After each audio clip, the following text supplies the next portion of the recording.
वैसे राहुल गांधी जी, प्रियंका वाड्रा जी, मैं उनसे भी सवाल पूछना चाहूंगी कि आज जिस तरह से महिलाओं को लेकर उन्होंने अपनी बात रखी है, क्या आप उनके साथ हैं?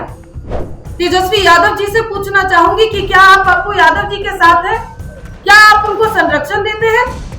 इस तरह की अमर्यादित भाषा जो प्रयोग करते हैं कि उनकी पत्नी उसी राजनीतिक माहौल में उनके साथ उठती बैठती है, किसके बारे में बोल रहे हैं, जरा एक बार अपने गिरबान में झांक कर देखें। नमस्कार, आप देखना शुरू कर चुके हैं लाइव सिटीज को। मेरा नाम शेख है। पूर्णिया सांसद पप्पू यादव के विवादित बयान पर अब हंगामा शुरू हो गया है।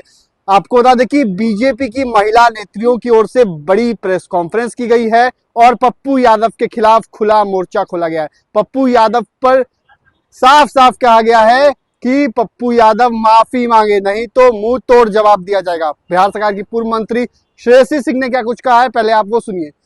साथियों, आज हम लोग जिस वजह से मिले हैं, ये एक अत्यंत ही गंभीर मुद्दा है जो हम लोगों के सामने आया है।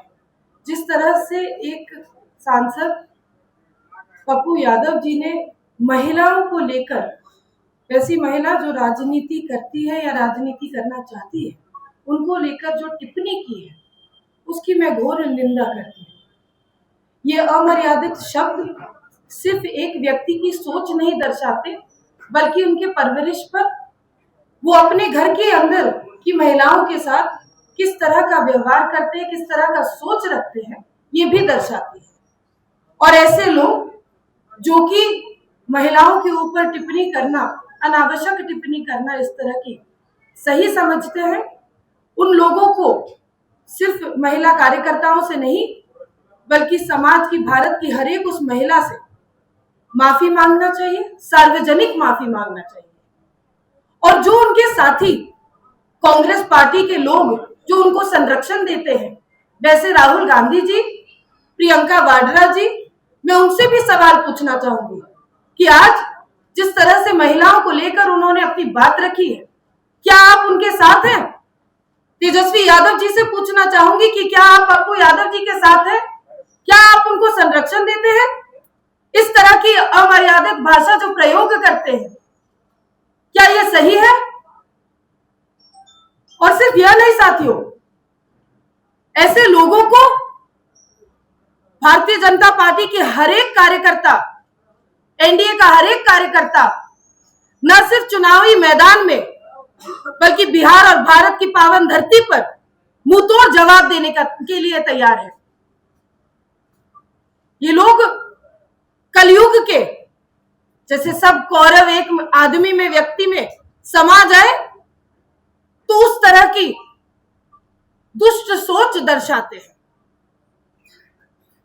ये वही पप्पू यादव है साथियों, जिनकी पत्नी भी आज राज्यसभा और इससे पहले लोकसभा में भी प्रतिनिधित्व कर चुकी है। तो कल आने वाले दिनों में जब इनकी बेटी भी यदि किसी भी प्रोफेशनल फील्ड में जाती है, तो हो सकता है उस प्रोफेशनल फील्ड के बारे में भी ये इस तरह की टिप्पणी करें।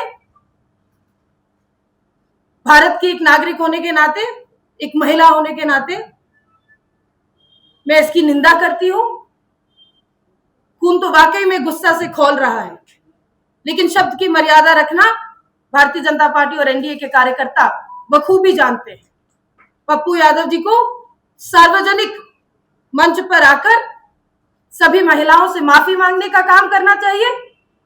और राहुल गांधी और प्रियंका गांधी या प्रियंका वाड्रा जी को क्या उनकी स्थिति है, क्या वो इस बयानबाजी का समर्थन करते हैं या विरोध करते हैं, ये भी स्पष्ट बताना चाहिए उनको।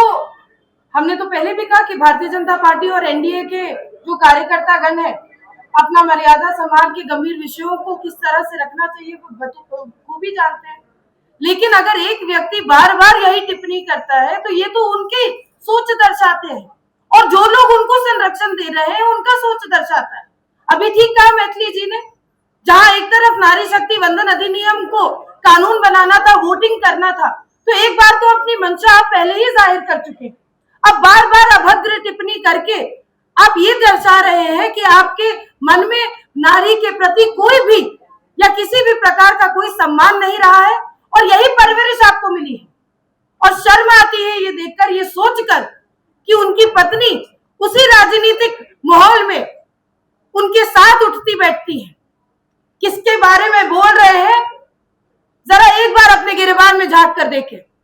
कांग्रेस से तो माफी की मांग कर रहा है, क्या मुख्यमंत्री से मिल के कार्रवाई की मांग करेगा? बिल्कुल करेंगे, अगर वो सतत रूप से ऐसे बोले तो उसके लिए चर्चा होनी चाहिए थी आज प्रेस नहीं, निश्चित रूप से देखिए, किसी भी ऐसे व्यक्ति को जो इस तरह की सोच रखता है उसको क्षमा तो हम लोग मांग निश्चित रूप से रखेंगे। और सिर्फ कांग्रेस के नेताओं को नहीं, लेकिन इंडिया अलायंस के लोग, जो सभी लोग संरक्षण दे रहे हैं, सब लोगों को माफी मांगनी चाहिए, क्योंकि ये सिर्फ एक महिला के ऊपर प्रहार नहीं है। आप एक पूरे समाज को, एक पूरे प्रतिष्ठित समाज के ऊपर आप प्रहार कर रहे हैं, और ये आपकी सोच दर्शाती है। आज आप राजनीति के ऊपर या राजनीति करने वाली महिलाओं के ऊपर टिप्पणी कर रहे हैं, कल होकर आप किसी और फील्ड को आप चुनेंगे, आपको माफी तो मांगना पड़ेगा। और निश्चित रूप से तो आपने सुना कि श्रेयसी सिंह ने क्या कुछ कहा है, किस तरीके से अपनी बातों को कर रखा है, और खून खौल रहा है। श्रेयसी सिंह ने ये बातें कही है, गुस्सा बहुत आ रहा है, लेकिन मर्यादा में एक अपनी बात हम रख रहे हैं, और कई बातें कही हैं। बने रहिए लाइव सिटीज के साथ, हमारे यूट्यूब चैनल को सब्सक्राइब करिए, धन्यवाद।